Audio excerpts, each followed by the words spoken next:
ഇന്ന് നിതിൻ രാജ് മരണപ്പെട്ടതിൻ്റെ പേരിലുള്ള ഹർത്താൽ നടക്കുകയാണ്.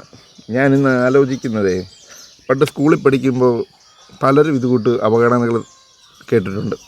എനിക്ക് തോന്നുന്നത്, എൻ്റെ ഒരു ഇപ്പം എനിക്ക് തോന്നുന്നത്, പലപ്പോഴും ഞങ്ങളെയൊക്കെ പഠിപ്പിക്കുന്ന ടീച്ചർമാരും സാറുമാരും ഒക്കെ പല പല ഡയലോഗുകൾ പറയുമായിരുന്നു.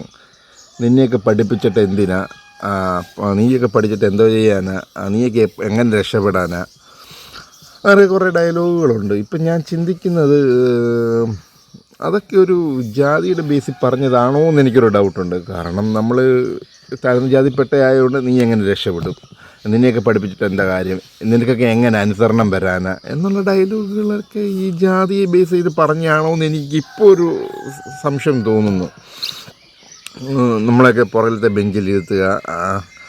ഞാൻ എൻ്റെ ഒരു കാഴ്ചപ്പാട് ഞാൻ പറയും, പഠിക്കാൻ ഉഴപ്പുന്നവരെ വേണം, പഠിക്കാൻ അധികം പഠിക്കാത്തവരെ വേണം ഫ്രണ്ട് ബെഞ്ച് ഇരുത്തി അവരെ പഠിപ്പിക്കാൻ.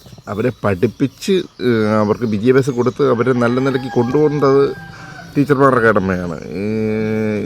നീ നീ പഠിച്ചിട്ടൊരു കാര്യമില്ല, നിന്നെ പഠിപ്പിച്ചിട്ട് എന്തിനാ, നിനക്കൊരു അനുസരണയില്ല, എങ്ങനെ അനുസരണ വരാനാ, ഈ ഡയലോഗൊക്കെ ഒരു ജാതിയെ ബേസ് ചെയ്തതാണോ എന്ന് എനിക്കിപ്പം തോന്നുന്നു. അങ്ങനെ തന്നെ ആകാനാണ്. ഞാനിപ്പോൾ പറഞ്ഞ പോലെ ഇങ്ങനെ ഉഴപ്പുന്നവരെ പുറകിലിരിക്കുന്ന സിസ്റ്റം മാറ്റണം. അവരെ ഫ്രണ്ടിൽ കൊണ്ടുവരണം. അവരെ പഠിപ്പിച്ച് നല്ല വിദ്യാഭ്യാസം കൊടുത്ത് രക്ഷപ്പെടുത്താൻ ശ്രമിക്കണം.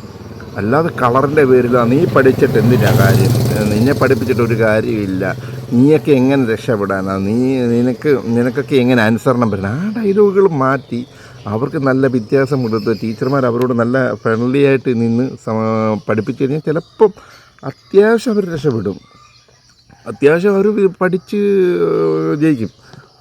ജയിക്കാത്ത മാർക്കെങ്കിലും ഒക്കെ അവർ മേടിക്കും. അപ്പം അങ്ങനെ ചിന്തിക്കുക. അപ്പോൾ ഈ പഠിക്കുന്നവരെ മാത്രം കൊണ്ട് ഫ്രണ്ട് ഇരുത്തുന്ന ആ സിസ്റ്റത്തോട് എനിക്ക് വലിയ താല്പര്യമില്ല. അത് പഠിക്കുന്ന കാലത്തും ഞാൻ അങ്ങനെ ചിന്തിച്ചിട്ടുണ്ട്. പക്ഷേ എനിക്ക് പറയാൻ അറിയില്ലായിരുന്നു. അങ്ങനെ ടീച്ചർമാരോട് ചോദ്യം ചോദിച്ചു കഴിഞ്ഞാൽ ടീച്ചർമാർ പറയും, അവൻ തറുതല പറഞ്ഞെന്ന് പറയും. അതാണ് മാറ്റേണ്ടത്. ആ ചിന്താഗതികളൊക്കെ മാറ്റി വിദ്യാർത്ഥികളോട് ജാതി മതവും ആ വ്യത്യാസമൊക്കെ മാറ്റി നല്ല വിദ്യാഭ്യാസം കൊടുക്കുക, അവരെ രക്ഷപ്പെടുത്താൻ നോക്കുക. പിന്നെന്താ പറയുക,